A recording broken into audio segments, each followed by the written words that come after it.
Okay, welcome to part 2. I'm going to do 2 more examples with you. One of them will be one like letter S where I have 2 points. The other one I'll do another one where the slope is provided. So just like last time, I know that I need, for point slope form, I need a point, which I have. I have a y value here. I have an x value here, but I don't have a slope. So I am going to create our mini table with x values on the left, y values on the right.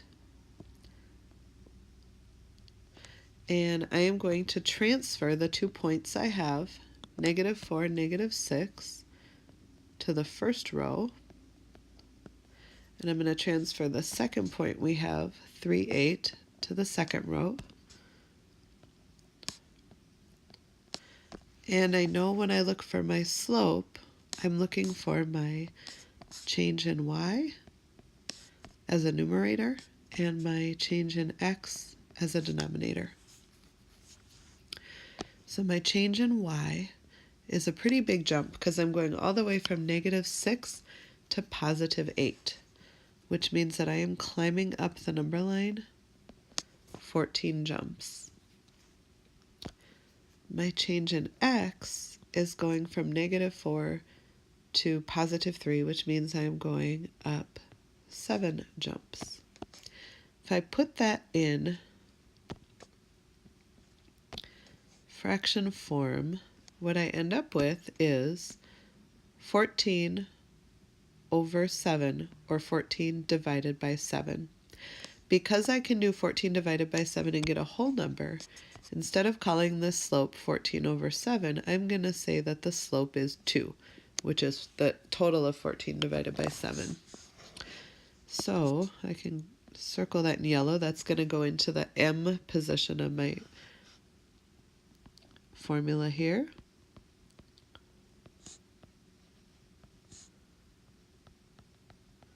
And I'm going to go through and I'm going to circle what I need to replace. I need to replace an x value. I need to replace my slope, and I need to replace a y value. Now what I notice that's going to come into play is I am going to end up replacing y sub 1 with -6 right off the bat. And I remember that when I have minus a negative number, it's actually going to be a plus. So to save time, instead of going through all that again, when I write, I'm just going to change that to y plus 6. I'm going to replace my slope with the number 2. And the same thing happens with my x value. I've got -4 as an x value. That minus belongs to the formula. Minus -4 is the same as +4. So I'm going to make a shortcut and just write it that way. So now I've got to do my multiplication. I've got to multiply 2 times x for 2x. And then I've got to multiply 2 times 4, which is all positive, for 8.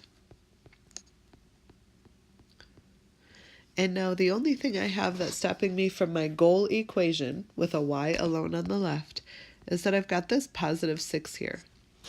And in order to cancel out that +6, I'm going to look on the right and notice that I have 8 positives over there. Just like when we did our work with equations, if I have positives on the left and positives on the right, I can cancel those out with a few leftovers on the right. So what I end up with for my final equation is y equals 2x plus 2. Because after I take 6 positives away from 8, I've got 2 left over.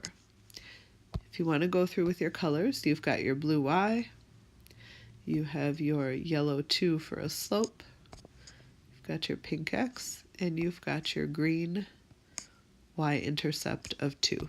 So you've got yourself a final equation. The last one we'll do will be one more where the slope is provided. We did one at the beginning where the slope was provided. I'm going to jump over to the right to do number 3. Number 3 is a point at 4, 1 and a slope of 3 over 2, which is a fraction. It's just an improper fraction, which is usually how we write slopes. So for this one, because I don't have to make a table, I don't need to calculate the slope. I've got all of the pieces I need. I've got my slope value here, I've got my x value here, and I've got my y value here. I can jump straight to that formula we've learned.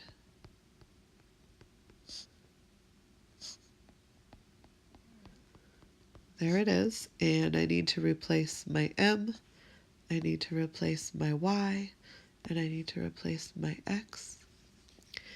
And I'm going to go through and replace those numbers. Y minus 1 equals 3 over 2 times x minus 4. So the first thing I'm going to do is I'm actually going to start making a line down the middle, kind of like we did with our equations. I know that I've got to focus my efforts over here first. So I'm going to multiply 3 over 2 times x. Then I'm going to multiply 3 over 2 times negative 4. So 3 over 2 times x is pretty easy because that just looks like 3 over 2x. And now I've got to do some fraction math off to the right because I'm going to have to multiply 3 over 2 times negative 4. So over to the right, I'm going to record the fraction 3 over 2, and I'm going to multiply that by negative 4 over 1, because all my whole numbers are over 1. My numerators, 3 times negative 4 equals negative 12, and my denominators are 2 times 1 for 2. And now if I look at what I've got for a result here, negative 12 divided by 2 does give me a whole number. Negative 12 divided by positive 2 equals negative 6. So the number that I'm going to put after my 3 over 2x is negative 6. Now if I analyze this like an equation, I notice that I've got one negative on the left that I'd like to get rid of so that I can match my goal equation. And then I've got 6 negatives on the right. So it looks like I can just cancel out one negative on the left, one negative on the right with some leftovers, and I end up with all of the pieces of my goal equation. I've got a y alone on the left, 3 over 2 for my slope, a pink x, and a negative 5 for my y-intercept. So there you go. There are 4 examples to get you started. Try your best and try to finish both set 1 and set 2.